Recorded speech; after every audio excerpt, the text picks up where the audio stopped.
Welcome to the Creative Penn podcast. I'm Joanna Penn, thriller author and creative entrepreneur, bringing you interviews, inspiration and information on writing, publishing options and marketing ideas for your book. You can find the episode show notes, your free author blueprint and lots more information at thecreativepenn.com, and that's Penn with a double N. And here's the show. Hello creatives, I'm Joanna Penn and this is episode number 497 of the podcast, and it is Friday 10th of July 2020 as I record this. So today I'm talking to Philip Athans about writing monsters. Now monsters tap into something primal that lies at the heart of being human. We've always feared what lies at the edge of the campfire just out of sight, and as writers tapping into those fears can be a powerful form of creation. And in this interview, Phil talks about how and why we find monsters so fascinating, how to create them, and why they can sometimes be a metaphor for society. And it is mostly a craft interview about writing, but towards the end, I ask about his career and multiple streams of income. Because Phil is a working writer with lots of different things, and he says, walk through the door that's open, which is really interesting. It's about taking opportunities in the direction of your goals and dreams, even if sometimes you didn't expect that door to be open. And also concentrate on the one thing you have control over, the quality of your work. Definitely something to hold on to in a time where we control very little of what's going on right now. So that is coming up. In publishing news, I think the most interesting thing I've seen this week, and it's really inspired my imagination, is Brandon Sanderson's Kickstarter for the 10th anniversary edition of The Way of Kings. Now, it doesn't matter if you don't like fantasy because this is fascinating. As I record this, his Kickstarter is almost at £4 million, so that is over $5 million, for the Dragonsteel 10th anniversary leather edition of The Way of Kings. Now, it says each volume is bound in a dark blue bonded leather with a hubbed spine and foil stamping in 2 colours on the front, back and spine. And there's all of this stuff. Just go and watch the video because it'll just make you want to create something so beautiful. And this kind of hybrid project is perfect for those who have a large audience, and it works with the publisher's goals, and fans love it. Plus it contains a load of original art. So this Kickstarter will pay a lot of people, not just Brandon Sanderson, not just the publisher. And there's a 5-minute video which also has a little piece with Brandon, which is lovely because he's such a great author and just obviously a total geek like many in the community. And he's obviously not that comfortable with it, but he's just brilliant. So I really recommend you watching that. The book is truly gorgeous. It's 2 volumes and I'm not even a fan of his work, and yet I wanted to buy it. Now, my friend and founder of the Alliance of Independent Authors, Orna Ross, who is a poet and a fiction author as well, did a crowdfunding campaign for her hardback embossed edition of Secret Rose, which I do have. I did buy. And this is something I have thought about. I would like to do special editions at some point. And crowdfunding is essentially pre-orders that fund the print run of a special edition. Now, obviously, people do Kickstarters for lots of things. Dean Wesley Smith and Christine Catherine Rush do a lot of Kickstarters. Obviously, a lot of gaming people do. I've never done any crowdfunding, but I feel like when I do one, and I will at some point, whether it's Kickstarter or something else, it will be around a physical object. And it's a good reminder that publishing and being an independent creative encompasses a whole lot of different projects, and fans want all kinds of different things. And we're also watching at the moment on the BBC a show called The Repair Shop, which is, we have finished Warrior Nuns, which looks like it'll get a second series. It's so popular right now. So it's kind of gone from this religious thriller with lots of fight scenes to this lovely, gentle repair shop, which is this team repair people's loved historical objects like a music box bombed in the war or a rocking horse with the signature of a loved one who died on its back. And it's a very emotional show, like literally in the first episode you're tearing up. And it made me think about our books because many of the objects they're repairing on the repair shop are somewhere 50 years old, 100 years old, more than that. And it's with our books, yes, I do have some hardback editions, but they're print on demand and they're great. And I have paperback print editions, I have large print, but these are not going to last 50 years. I mean, a hardback might do if you keep it in a pristine condition, but they're not embossed or with all the special features you can do with print books. And they are still, I guess, mass market items. And I would love to do something that is truly long lasting, like those Brandon Sanderson editions. They really will last a long time. They are beautiful. And I had Lisa Van Pelt on the show a while back for an episode on bookbinding, which you can find in the archives, or I'll link to it in the show notes. And I love the maker movement. The maker movement is we are part of the maker movement. The indie authors are part of it, but the physical objects, I don't think that indie authors have done enough around beautiful physical objects yet. And I hope we make that part of our indie future. Like, what Brandon's doing there is really a hybrid project with a publisher and working with a lot of artists. And I just love the idea. I love it. So I want to make that part of my next decade as a creative. I want to create some beautiful physical objects around my work. And my theme for this year was actually Operation Evergreen. And I feel that the only books that I would consider doing would be the fiction or memoir, or perhaps something like The Successful Author Mindset, which is evergreen in that it will always be true. What's in The Successful Author Mindset will always be true for any writer. So that is truly evergreen too. But I do feel like we should aim to do more of these beautiful objects and work with professional publishers in that way to do it. And I love this. I think being an independent means working with brilliant creatives. And I love that we can be sort of self-funding within the community. So that's very exciting. So then in my personal update, I had 3 days off. Yay! And I feel so much better. Who knew that stopping work actually makes you feel better? I mean, seriously, who knew that?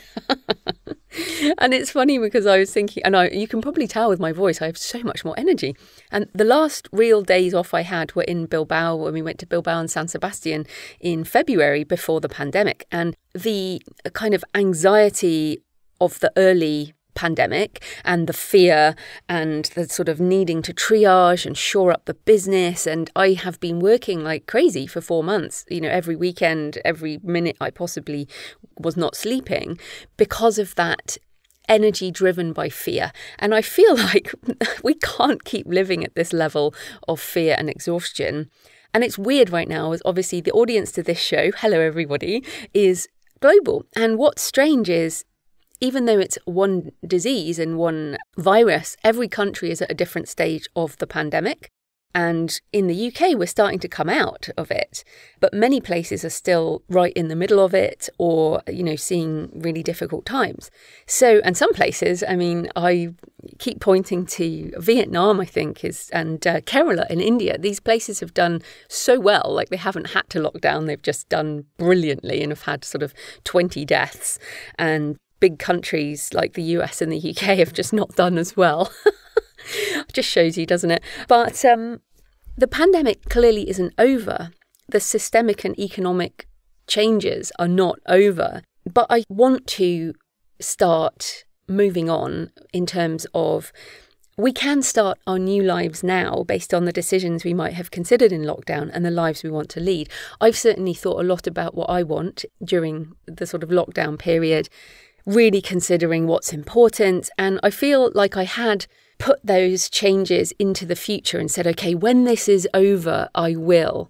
Or, when there's a vaccine, I will do this. And now I think, okay, who knows when or if these things will actually happen.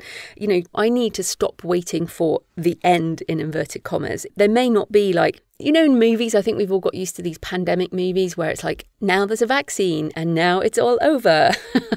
I almost feel like what might happen is this sort of slow slide into the new normal. That's what it feels like here in the UK right now, is you can go to the shops, you can go to the pub, you can go to a restaurant, and even the gyms are going to be opening in the next couple of weeks. And you think, okay, so we just have to live this way now. So my question is, what do you want to change or start doing? What do you want to aim for? What are the lessons that you can take from the pandemic now and start to put into action instead of waiting for the end of it in some way?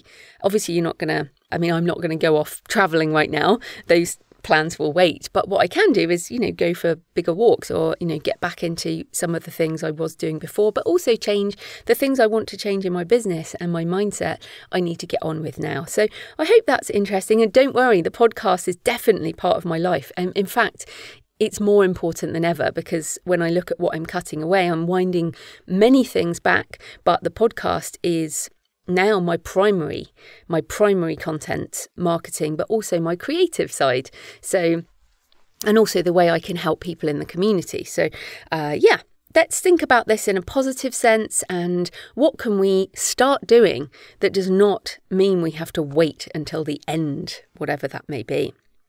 So in useful stuff, before I crashed, I finished doing my new tutorials and also updated my author blueprint. So I just re-recorded all 3 of my website and email list tutorials. You can go to thecreativepenn.com/author website.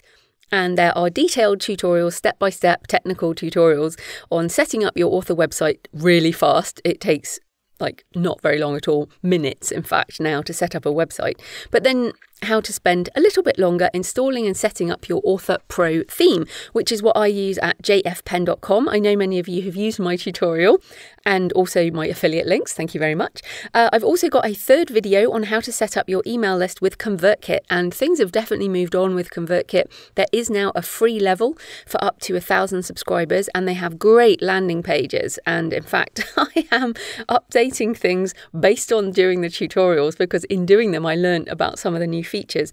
So check it out if you want to use and have a sign-up page on your website. You don't need to have WordPress to use Convertkit. The other 2 tutorials are on WordPress, but even if you don't use WordPress, you can have a checkout of that 3rd video. So go to thecreativepenn.com/author website.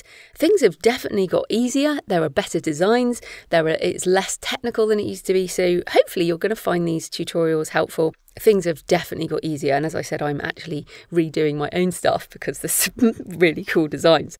On the author blueprint, if you are subscribed to my email list, you can just re-download that and I'll be sending out an email to the list with a reminder on that. And if you're not on my email list, check it out at thecreativepenn.com/blueprint.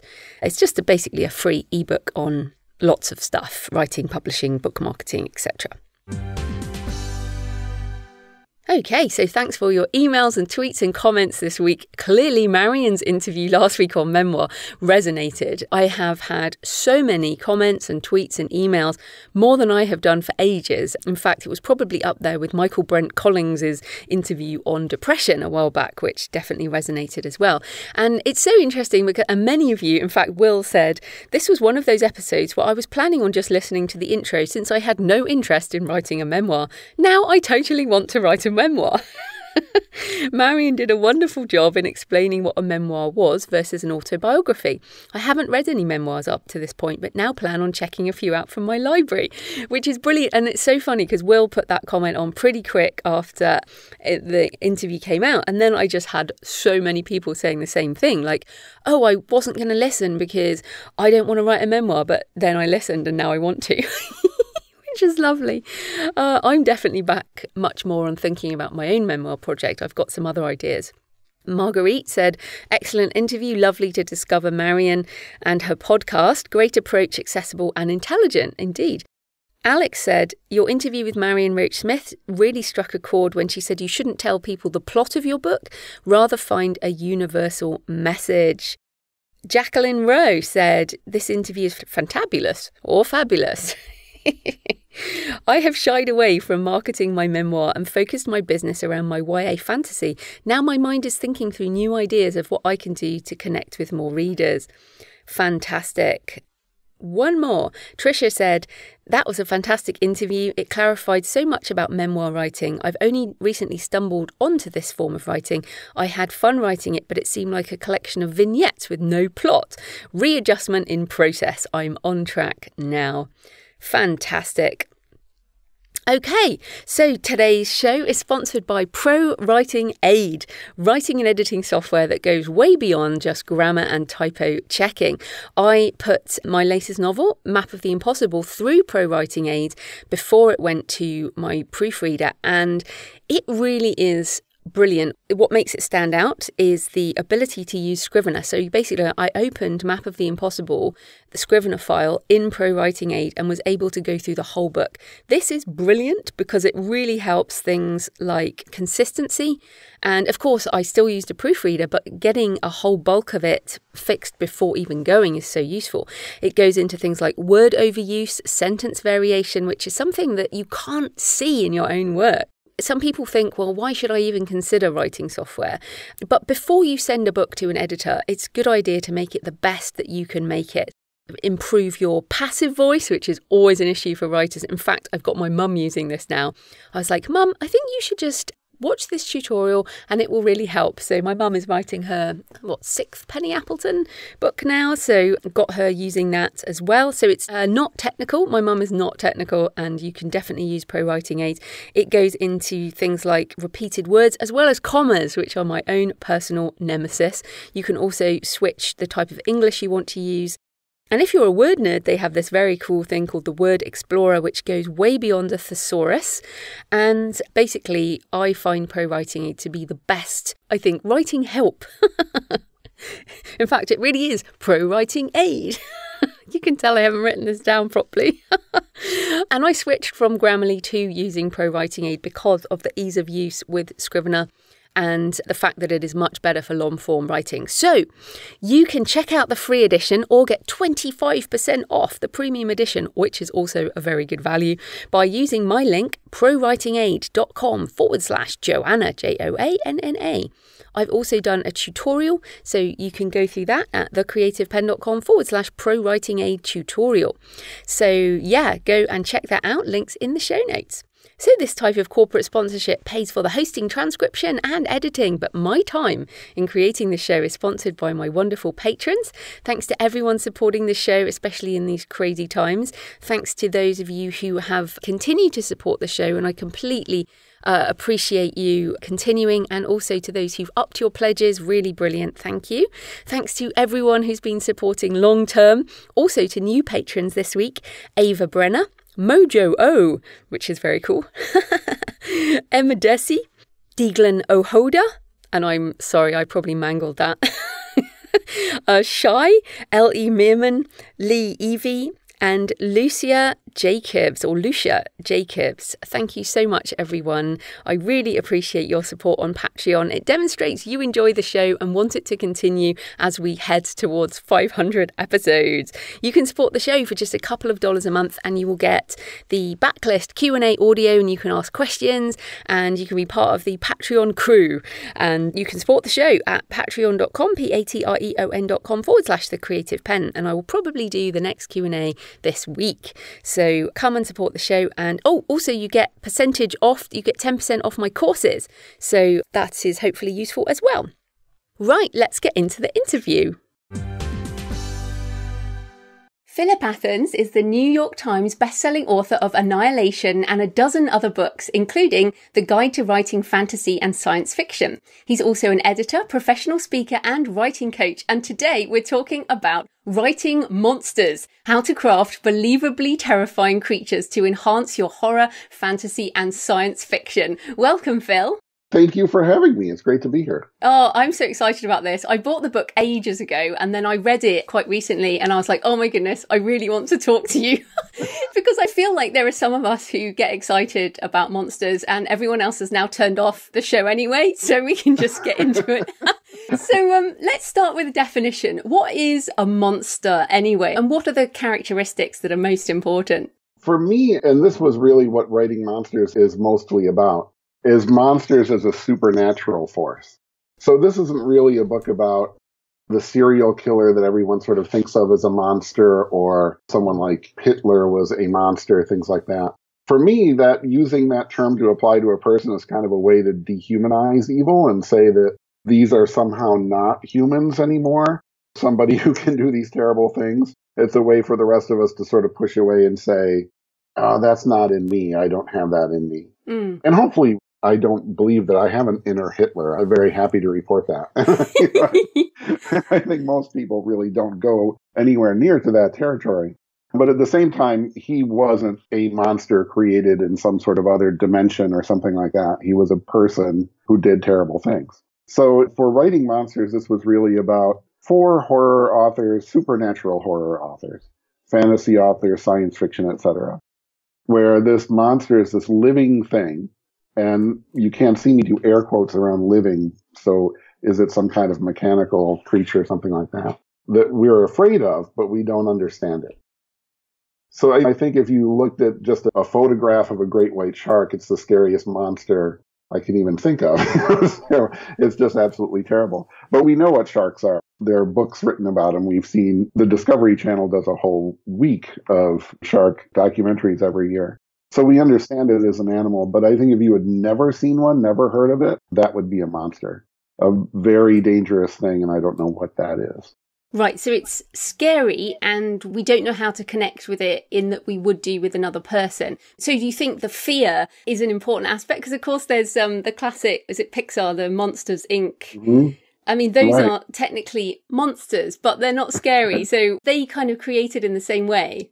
Yeah, I think so. But, I think what was kind of fun about Monsters, Inc. and about like the monsters on Sesame Street, things like that, is we're taking something that's scary and then we're making it not scary. So once you get to know those monsters as people, which I thought was really brilliant in Monsters, Inc., that the idea is that they're the scary thing that lives in your closet.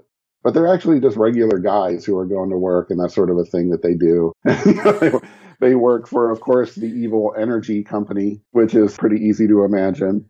The energy industry is willing to do anything. And so that was that they turned the idea of a monster upside down. It was this living thing that we're afraid of, but don't understand. And we're afraid of it because we don't understand. But once we got to know them, we realized, oh, wait a minute. They're not so scary. Yeah. They're just people. In order to, but obviously we're going to focus on the scary ones, but let's just talk about why do we love monsters? I mean, clearly you and I are fans of monsters and things that are terrifying, but why are they so common in myth and legend as well as fiction?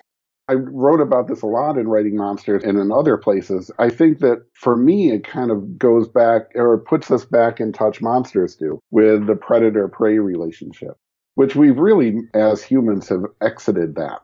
That's probably the main thing that we have accomplished as a species, is to lift ourselves out of that. So sure, there are people who go hunting as a hobby, but there really isn't anyone who depends on that anymore.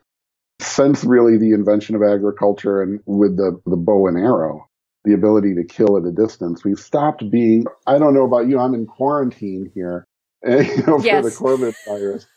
But let's say I had a job that, took me outside of the house. There might be a lot of things that I'm afraid of out in the Seattle area, but being attacked by a predatory animal is not one of them. There was a small bear that wandered into my backyard and the dogs went crazy, but we just sort of took cell phone pictures of it and thought it was really fascinating. I have never been afraid that somewhere between here and the supermarket, I'm going to be jumped by a tiger and killed. So what monsters do is they remind us of that they say, what if there is something out there that breaks through this sort of giant evolutionary hurdle that we've made, and now all of a sudden I'm the prey. And certainly that's what Jaws was all about, was this idea that there actually is a wilderness, and that's the ocean, that once you step in there, you're way, way out of your element, and there is stuff in there that could actually eat you and doesn't know, hey, that's a human, you better hands off. So I think that's really the kind of the trigger that says, this is something to be afraid of because this is going to eat me. And it's not understanding that I have some sort of special privilege. But story-wise, give us a common enemy to struggle against. It's that everybody team up against the zombies. Dracula was really about, let's get some people together to combat this thing that came to England and is threatening our women. And things like that. And then again, it plays on the fear of the unknown. This is something we don't know. We haven't identified this yet. We haven't tamed it. We haven't hunted it to extinction. or to near extinction. So I think I know all of the animals in my neighborhood. And so if I see a raccoon, I'm not thrown into spasms of terror. But monsters are the thing that gets added to that comfortable world. Yeah, and I wonder if now, as you say, we're far removed from when originally tales were told and we were going hunting and all of that back in the day. But some kind of collective memory or collective unconscious, as, you know, Carl Jung would have said, of this fear that we're born with of, you know, things in the dark and things hunting us. And is it that we like read, because I like reading the kind of cryptid books and I love Jurassic Park and all of that type of thing. And I feel like, is it somehow cathartic that we're experiencing it in that way without obviously having to face something in real life? Yeah. And I think there's so much of entertainment is that, right? You know, I'm experiencing this thing that in real life I would avoid in any way I possibly could. And so there is this sense of, I'm scared, but I know I'm not in danger in any way sitting here reading a book or sitting in a movie theater. We get on roller coasters to sort of experience what it would be like to be in this kind of out of control vehicle. But we know that it's not out of control, that it's really just that's on tracks, but it just feels like it's scary for a second. You know, that's sort of the thing that we're looking for is what would it be like to be hunted? What would it be like to be in a position where you're out of control completely? And all of the sort of standard things that we feel like we can rely on are sort of stripped away from us. I like the fact that you said common enemy. I do read quite a lot of horror. I don't really watch horror movies, but I read quite a lot of horror. And that common enemy idea, and I think Jonathan Mabry says it's not about the monster, it's about the people fighting the monster. And the hope that we can maybe kill the monster is that. So that common enemy, do you think that's really important in horror particularly? It can be. And that's the thing that one of the things I love about monsters is that they come in so many different varieties, not just in the sort of the furry monster or the slimy monster, that kind of thing physically, but they mean different things to the characters in each story. And they mean different things to each individual story. So that idea of let's get together against this common enemy, that really drives books like It by Stephen King. But then a lot of times those monsters are the thing that brings out the good and evil in us. So that a zombie horde in something like Night of the Living Dead or The Walking Dead is really a natural disaster that's happening. And the story is in who is the person who's going to try to take advantage of that to seize power and become somebody like the governor in The Walking Dead, and who's going to rise to the occasion and become the hero. When faced with this horde of zombies that don't care, they don't have a plan, you know, they don't have a strategy. There's not some kind of political party that you can argue against. They're just a thing that moves through, like a hurricane moves through or a tornado moves through your town. And there's no reasoning with it. It's just, am I going to be the person who runs into the burning building to save people? Or am I going to be the person who owns a gas station and all of a sudden raises the price to $20 a gallon because I think I can? So does that monster bring out the good or evil in people? And using Stephen King as another example, because why not, right? Yeah. In The Mist, that's exactly what he does. He throws this collection of Lovecraftian monsters at people trapped in a supermarket. And they're entirely a force of nature. Some sort of disaster is happening. And then the people all trapped together then either rise to the occasion or crumble according to their own inner set of tools and assumptions and prejudices and things like that. So we see them turn on each other. We see them band together and try to help and be humans faced with the unknown. Do you have a great section on monsters as metaphor? So how do we think about that? So if we're planning to write like a monster book, like I have had monsters in my books, but I'd like to write just a good monster book. And but how can we bring that deeper element? Is it, as you say, reflecting on the meaning? So even in, let's take Jurassic Park, because I'm sure everyone's at least seen the movie, if not read the book. The book was much better, obviously. The book was a lot more about chaos theory and things getting out of control, but nature kind of doing that. And the genetic engineering of the monsters was part of that. So should we be layering in this metaphor level to bring a deeper element? And how do we do that? Sure. I think that really what that idea of sort of monsters as metaphors, its monsters are that thing that's out of control. And that's really what Jurassic Park was all about. Like you said, it's that chaos theory of we're doing this thing because we can. We figured out how to clone dinosaurs, but no one really ever thought through what does that mean exactly. We're introducing these giant predatory animals into our world, and are we really ready for that? I think people in general, like humans, are pattern-seeking creatures, right? We look for patterns in everything. It's one of the ways we survive, right? We can see the pattern in the seasons, and so that allows for agriculture and that kind of thing. So we're always about pattern identification.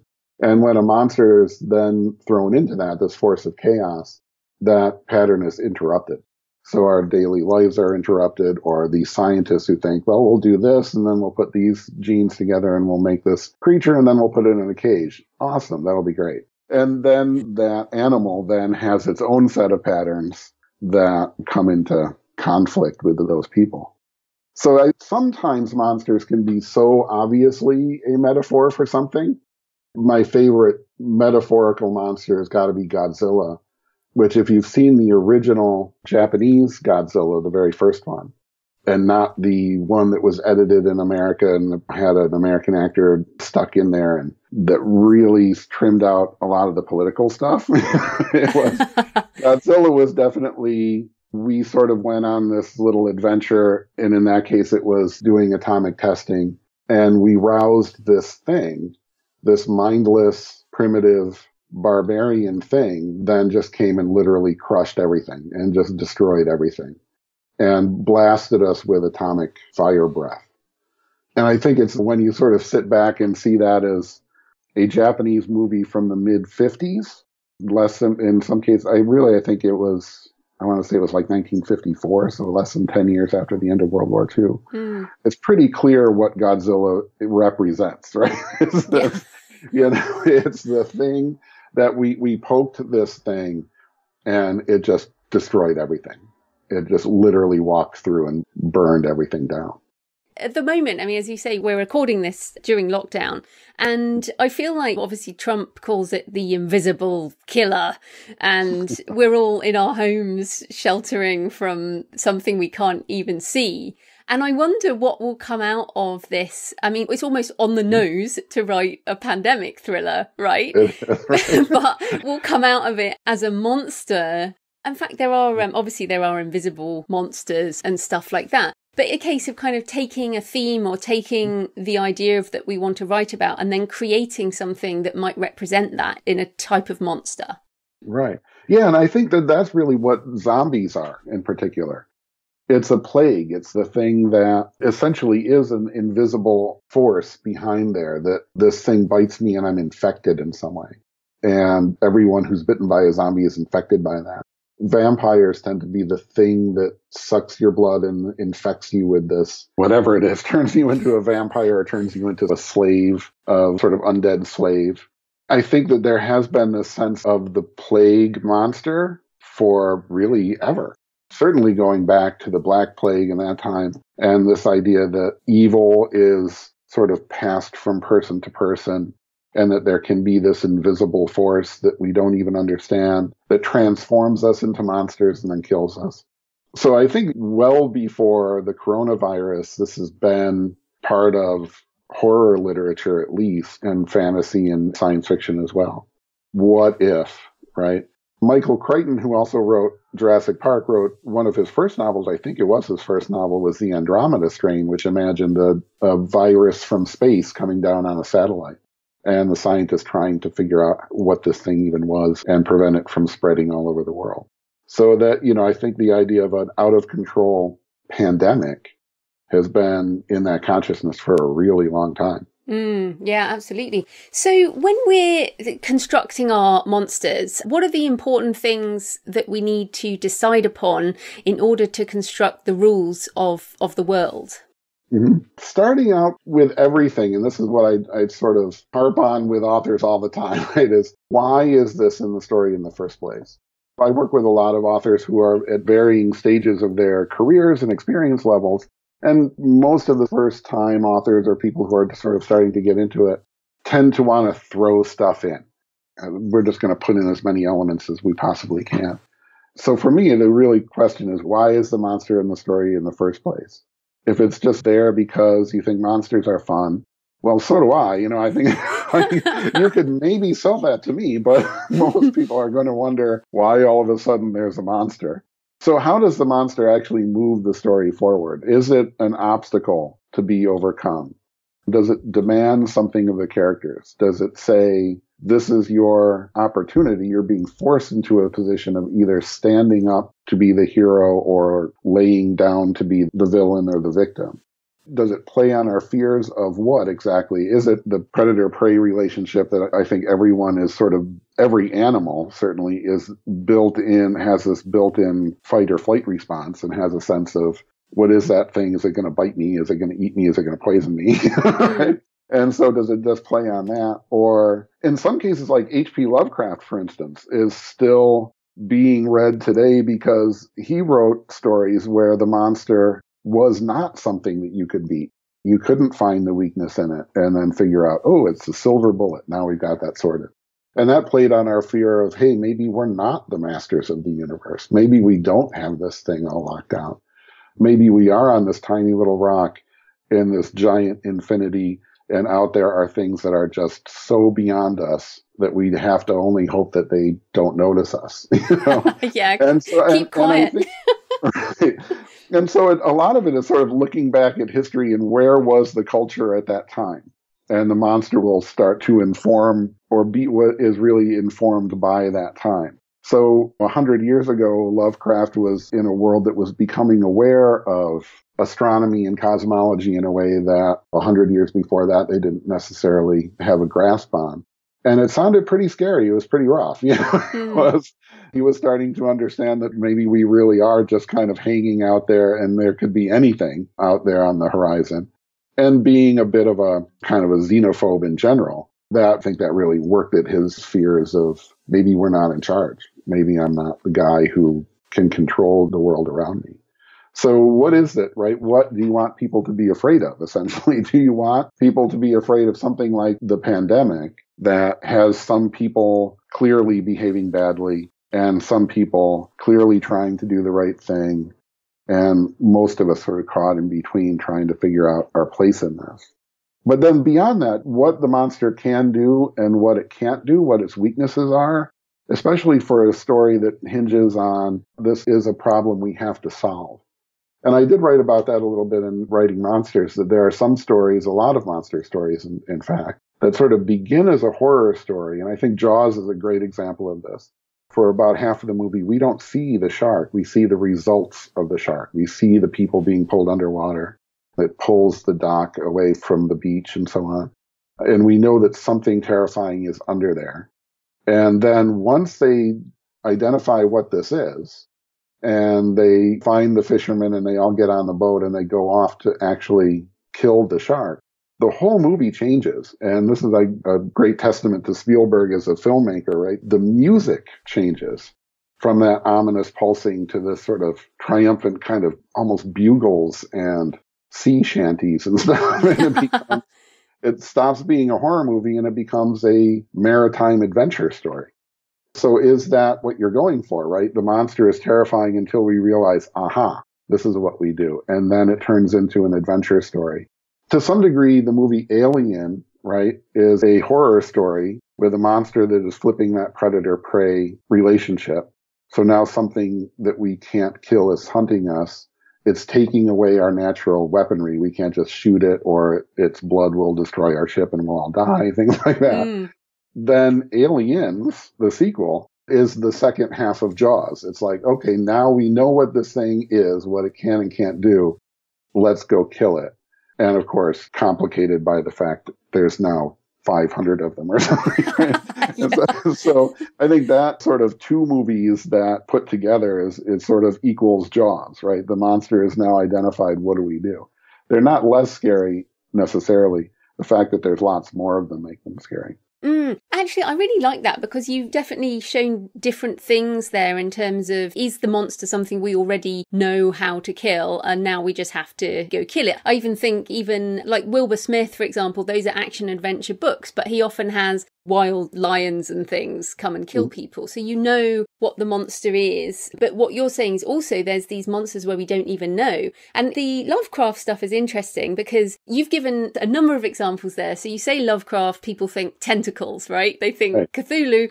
And then you say Jaws and you think big teeth. And we say Jurassic Park and people have the dinosaur. So with all of these monsters, kind of archetypal monsters in our heads, how do we create something new or original when so much has already been done? Right.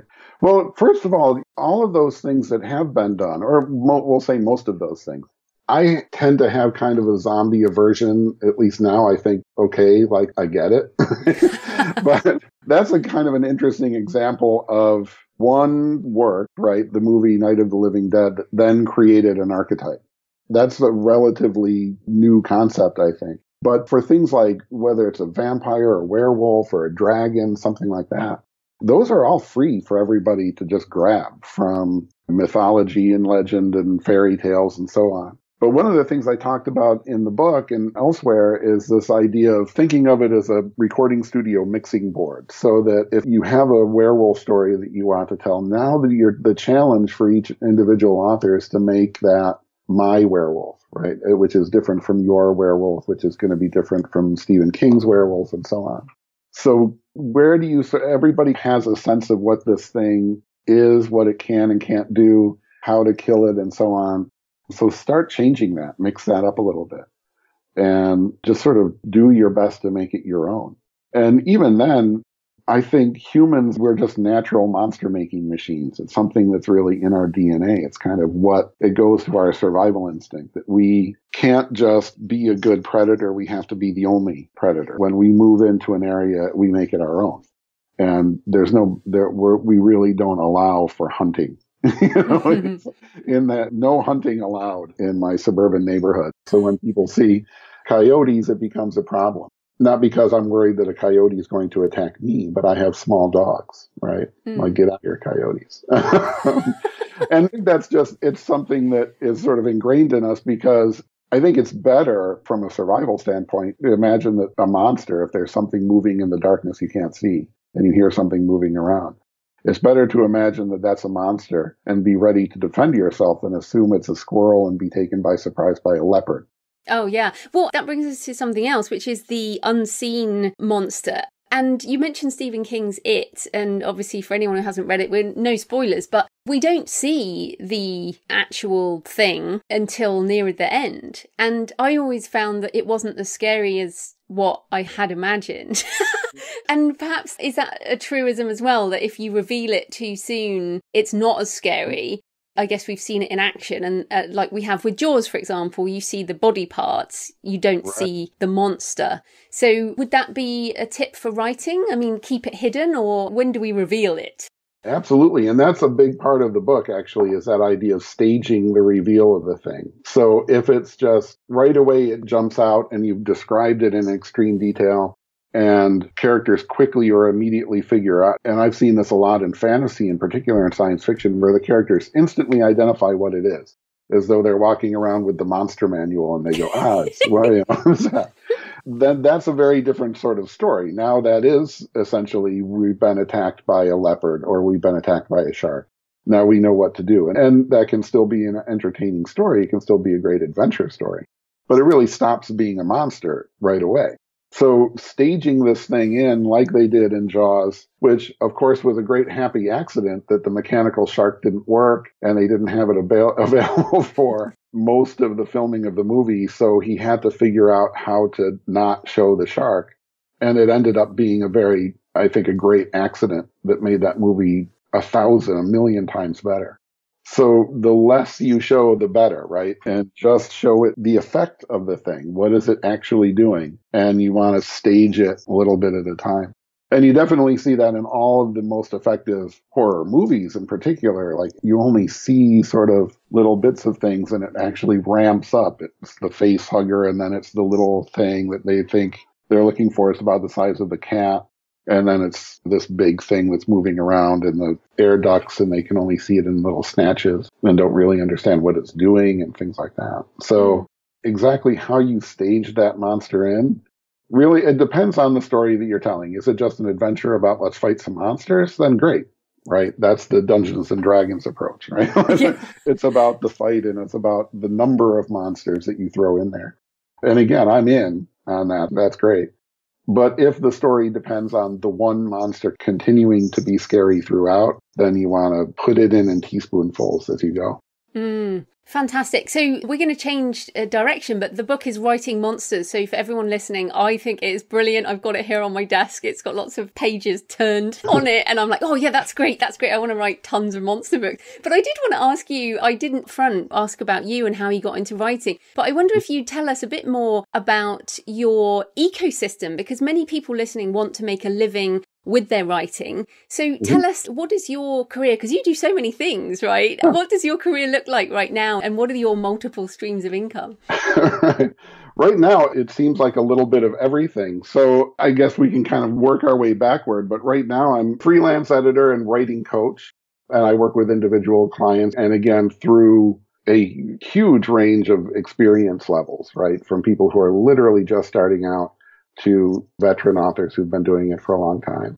And then I have some corporate clients and do some consulting work there. And I write a lot about writing, and I've been teaching online courses in writing. Those are kind of in a transition period where I'm shifting over to a different host for those. So keep an eye on my social media for when those are going to start ramping up, hopefully by the end of this year. But, I think if you want to really do this for a living, it is certainly possible to be the next J.K. Rowling and just sort of scribble out this great book that was rejected X number of times until somebody says, hey, this is really good. And then voila, you're a billionaire. The chances of that happening are super slim. I think the fact that you can count off on one hand the number of really huge franchise authors who are working at any given time is a pretty good tell that that's not just something that happens. It's not sort of the automatic thing. I've written a book, so therefore I'm a big famous author and a millionaire.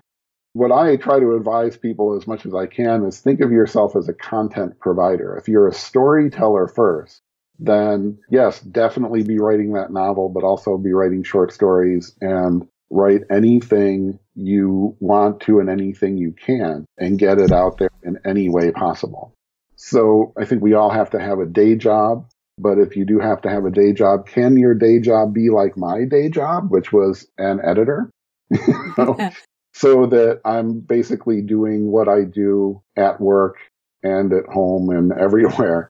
I know a lot of writers are kind of coming in through the video game business, which is so huge, and it has a big need for writers. It's a different kind of writing. It can be kind of hard, and it's hard to sort of find your own voice in those a lot of times.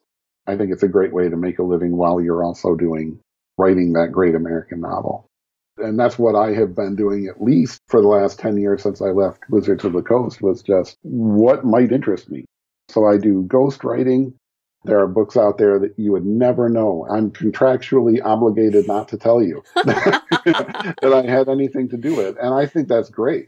There are a lot of people who are like, no, I would never do that. Well, I'd try it, right? Pays the bills. Yeah, exactly. And that's the thing. And now I'm making a living doing this, right? I don't also wait tables. Well, I'm a writer, but I'm actually managing a record store, which was a pretty cool job. But, that was really what I was doing most of the time. I think what you do is you walk through the door that's open. And if you approach this as, I'm either going to be the next George R.R. Martin or forget it, then forget it. Because the chances of just willing that into places is essentially zero. And it's interesting that you brought up George R.R. Martin, because, of course, he's an older guy now and he's been writing for decades. So right. He only became in inverted commas, George R.R. Martin when the TV show kind of took off. And that's when he became a sort of mega brand name author, famous outside of a particular niche, right? So he got super famous quite late.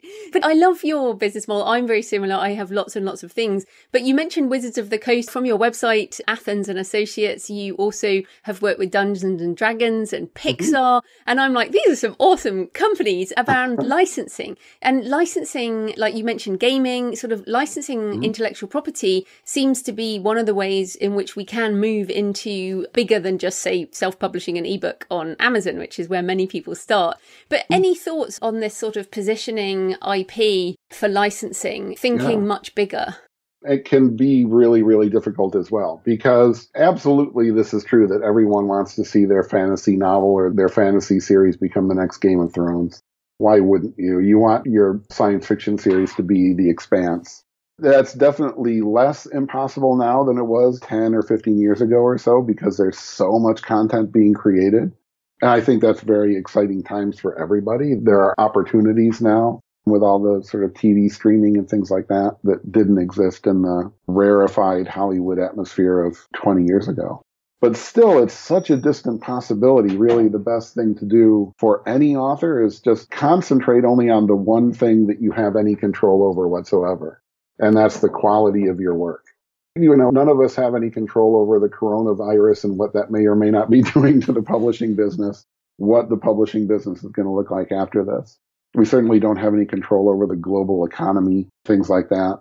We have no control over trends and what all of a sudden is going to seem dated or what is going to be the next big thing. But we do have control over the quality of our writing. So start with that. And if you've written the best book you can possibly write, readers will find you. And after the readers find you, maybe movies, video games, and all that stuff will come with it.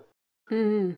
And that is exactly what J.K. Rowling and George R.R. Martin did. They wrote the best books they possibly could, and the audience found them.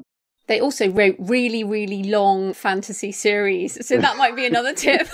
But again, I'm not sure that right? Some of these things are unreproducible. Yeah. Right?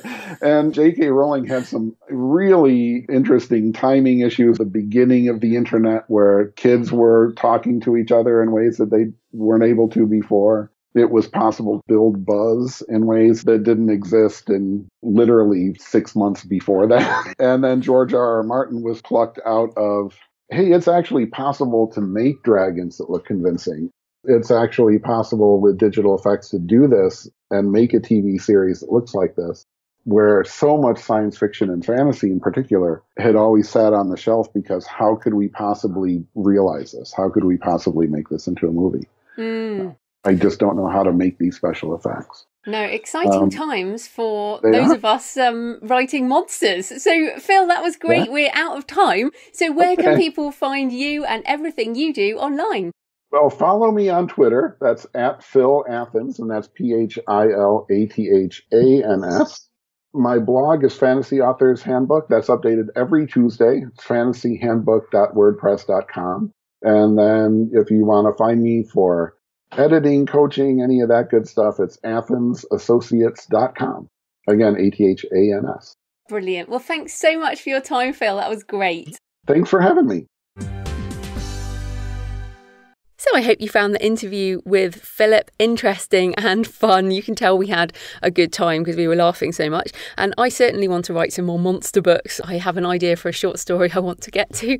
As ever, so many ideas, so little time. But definitely check out Phil's book, which is super useful for writing monsters. Now, next week, I have a great interview with the wonderful Lindsay Barocca, one of the most prolific and successful indie fantasy authors out there and co-host of the Six Figure Author podcast, which is highly recommended. We are talking about writing series, and Lindsay has tons of great tips as she is very good at this. So, happy writing, and I'll see you next time. Thanks for listening today. I hope you found it helpful. You might also like the backlist episodes and show notes, available at thecreativepenn.com/podcast. You can also get your free author blueprint at thecreativepenn.com/blueprint. If you'd like to connect, you can tweet me at the